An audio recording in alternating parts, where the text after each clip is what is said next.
Back in the mid-90s, I went to a film festival, and they were airing Central Park West at the same time as this cute little romantic comedy movie called French Exit, and I got to go from one theater where I was goofy, falling over myself, to this kind of evil vixen kind of character.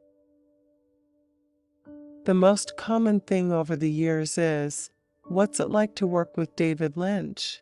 That's absolutely the fascination, whether it's people that are in the industry or it's just die-hard fans. Because he's our modern-day master.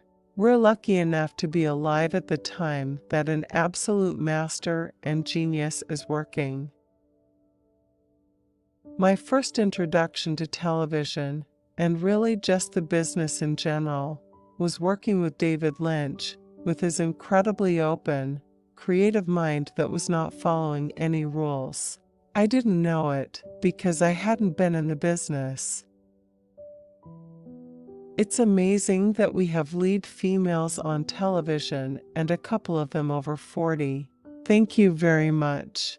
And being beautiful and strong and sexy, and everything that you hope for.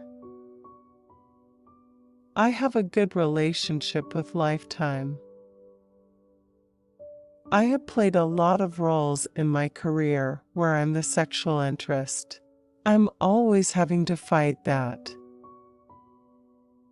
The biggest advice I can give loved ones who are supporting someone navigating a newly diagnosed mental illness is patience, patience, and patience. You just have to enjoy what you're doing. You just never know how people are going to receive it.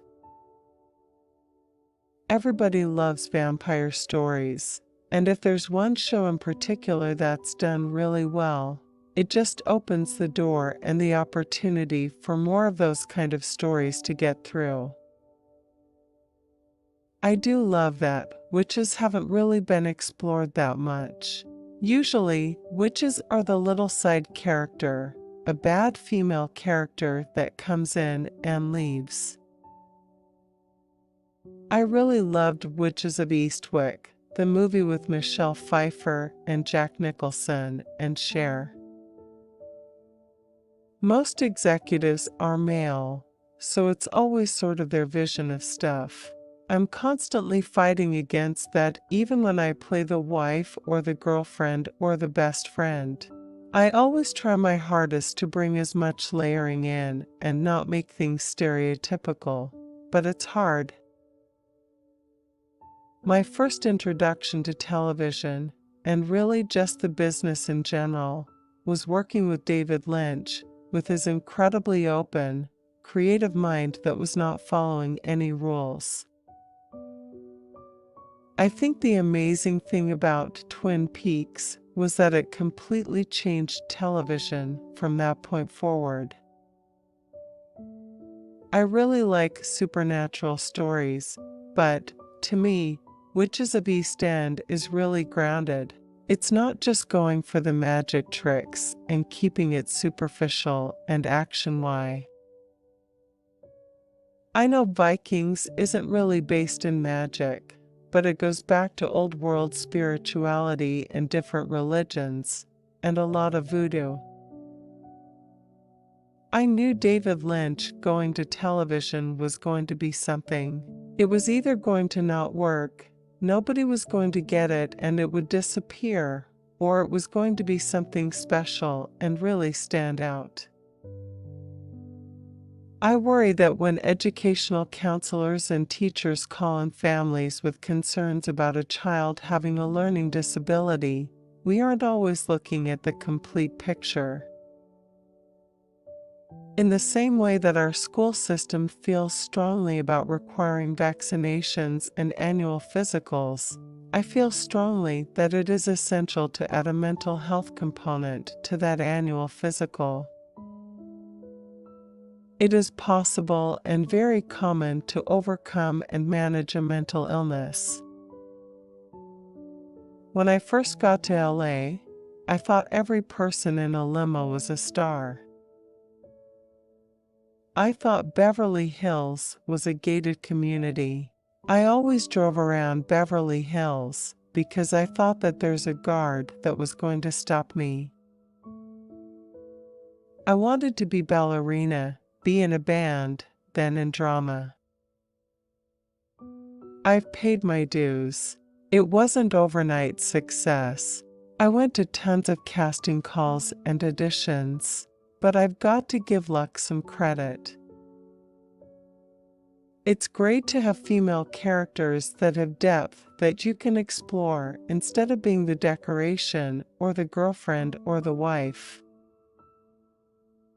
Usually, witches are the little side character, a bad female character that comes in and leaves.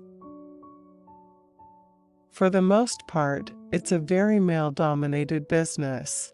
Most executives are male, so it's always sort of their vision of stuff. I'm constantly fighting against that, even when I play the wife or the girlfriend or the best friend. I always try my hardest to bring as much layering in and not make things stereotypical, but it's hard. Once I had left Twin Peaks and started doing other shows and other movies, I kept running into, no, we can't do it this way. This is the way it has to happen. I'm like, no, I've already done it, and it worked, so I don't understand what you're saying. It's odd to grow up in a gaming town because we know all of the tricks that are going on behind the scenes. Twin Peaks was huge. I mean, it changed television. It was a huge hit, and it only went a season and a half. So that teaches you immediately that you just enjoy it for the time that you do it. I'm representing the single women out there, dating around, trying to find the right guy who respects you and appreciates you. Maybe I'll settle down somewhere.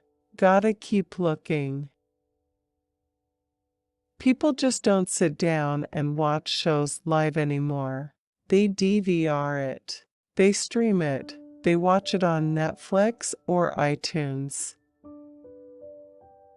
It's just unfortunate that a network only makes their profit off of live viewership because their hands are tied by advertisers. They may believe in the show and want it to continue, but they just unfortunately can't afford it. Witches of East End is certainly wild, and so are a lot of other shows these days. But Twin Peaks still holds the gold medal for strange. I think we'll hang on to that for all of TV eternity. Slowly but surely, we have much better female roles to play and to choose from. When I was just starting out, I had two choices. I could be the beautiful girl on the main man's arm as decoration, or I would have to do a little independent movie to get any depth in the female character. The whole concept of witches was that women were speaking up for themselves and fighting for their rights. The whole concept of witchcraft came into play to hold down women and women's empowerment. I've worked with a lot of really great actors, but it's not very often that you all bond so easily. I think the amazing thing about Twin Peaks was that it completely changed television from that point forward. It showed everyone that you can just sit really quiet with storylines and characters. It can be scary, it can be uncomfortable, it can be weirdly funny. Yeah, I want to be the sister to Khaleesi in Game of Thrones. I want to be a dragon lady. That would be really fun.